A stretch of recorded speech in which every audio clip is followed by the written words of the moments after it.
पाठीशी आई.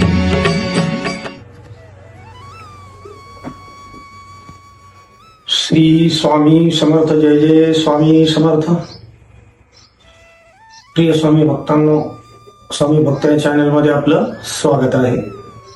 तर मी आज तुम्हाला स्वामी समर्थ महाराजांचे जे मागील अवतार झाले त्या अवताराविषयी मी आज तुम्हाला सांगणार आहे. स्वामींचे कोणकोणते अवतार झाले ते मी तुम्हाला सांगणार आहे.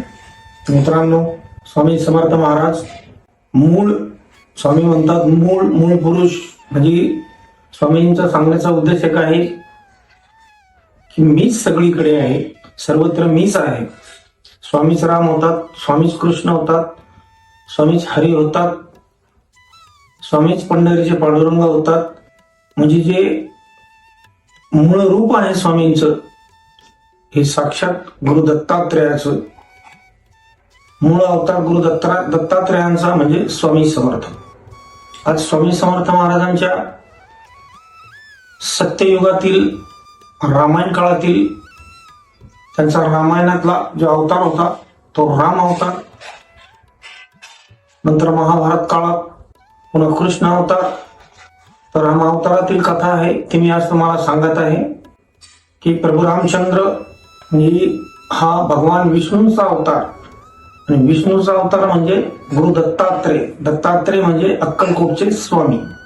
तर स्वामी महाराजांच्या राम अवतारातील कथा आहे. स्वामी महाराज आणि प्रभू रामचंद्र हे एकच. तर रामायण काळामध्ये प्रभू रामचंद्र ज्यावेळेस वनवासाला निघाले त्यावेळेस त्यांच्यासोबत बंधू लक्ष्मण, पत्नी सीता असे तिघे जण ते वनवासाला निघाली होती. आणि वनवासाला निघाल्यानंतर ते एका नदी काठी आले आणि त्यांना ती नदी पार करायची होती. आणि ती नदी पार करायच्या वेळेस तिथे आता काही बंदोबस्त नव्हता, जायचं कसं पलीकडं. म्हणून तिथे एक नावाडी जे कोणी येईल त्यांना तो पलीकडे तीरावर नेऊन सोडायचा. असाच प्रभू रामचंद्र तिथे आले आणि त्या नावड्याला हाका मारली आणि म्हणाले, हे नावडे दादा आम्हाला पलीकडे नेऊन सोड म्हणे. तर त्या नावड्याने त्यांना ओळखलं, हे तर साक्षात परब्रह्म आहेत, हे प्रभू रामचंद्र आहेत, अयोध्येचा राजा. तर त्यांनी त्या नावड्याला जवळ बोलावून घेतलं आणि सांगितलं तर आम्हाला पलीकडे नेऊन सोड. तर नावडे म्हटला त्यांना तर म्हणे, हे प्रभू माझी एक आट आहे म्हणे, मी तुम्हाला नेऊन सोडतो पलीकडे. ती म्हणे, काय आट आहे तुझी? तर माझी आट अशी आहे की मला तुमच्या चरणाचा चरण अभिषेक करायचा आहे. तुमचे चरण जर मला धुवून देत असाल तरच मी तुम्हाला पलीकडे नेऊन सोडतो. तर त्यांचं बराच वेळ चाललं ते म्हणे ठीक आहे म्हणे, धुव म्हणे माझे चरण. आणि जवळच पत्नी उभं होती आणि पत्नीला सांगितलं घरून जाऊन तू पान फूल जे आपल्याला अभिषेकासाठी जे साहित्य लागेल ते घेऊन ये.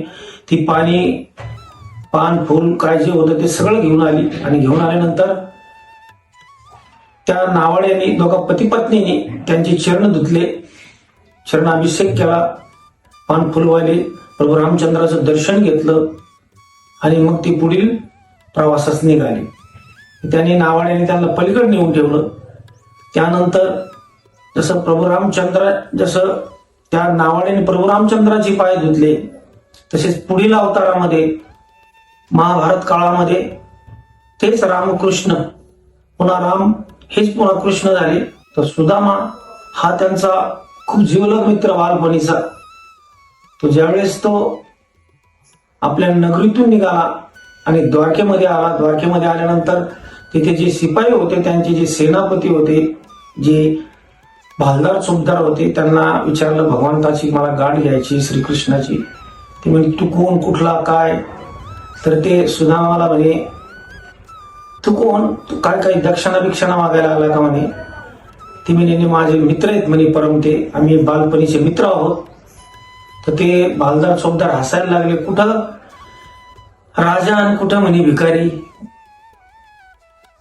तर सुदामा तिथून परत फिरला, पण ते म्हणे माझं एवढं निरोप तर तुम्ही द्या म्हणे. सेनापती गेले. तर ज्यावेळेस सेनापती गेले आणि भगवान श्रीकृष्णाला सांगितलं तुमचे कोण सुदामा नावाची एक व्यक्ती आलेली आहे म्हणे. त्यांना म्हणे तो म्हणतोय माझे श्रीकृष्ण मित्र आहे म्हणे. सुदामाने भगवान श्रीकृष्णाने 2 मिनिटं डोळे झाकले आणि बघितलं, हा तर माझा बालपणीचा सखा आहे म्हणे. भगवंताने तिथून जे सुटले, जे पळत सुटले, महाराजा बाहेर आले आणि सुदामा सुदामा करीत सुदामाची गळा भेट झाली. सुदामाला थाटामाटात वाजत गाजत पुन्हा महालामध्ये आणला आणि महालामध्ये आणल्यानंतर पुन्हा सुदामाला त्यांच्या आसनावर बसवलं आणि आसनावर बसवल्यानंतर स्वतः भगवंताच्या डोळ्यातून अश्रुधारा चालल्या. त्याचे पाय बघून इतक्या अशा जखमा झाल्या होत्या पायाला, असे छाले पडले होते एकदम पायाला. ते स्वतः भगवान श्रीकृष्णाने आपल्या हाताने सुदामाचे पाय धुतले आणि चरणाभिषेक केला.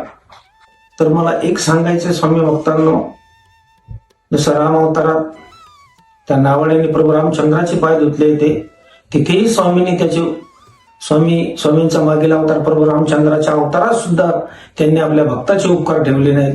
पुढे चालून ते महाभारतात जन्माला आले. परत तेच रामांनी पुन्हा श्रीकृष्ण अवतारात सुदामाचे पाय धुतले. तर मला एक सांगायचंय, भगवंत स्वामी महाराज प्रभू रामचंद्र श्रीकृष्ण या अवतारात सुद्धा त्यांनी आपल्या भक्तांचे उपकार कधी विसरले नाहीत. अशी आहे कथा. पुढील कथा मी तुम्हाला सांगणार आहे. माझ्या चॅनलला सबस्क्राईब करा, लाईक करा. जय जय स्वामी समर्थ. जय जय स्वामी. भिवू नको मी तुझ्या पाठीशी आहे.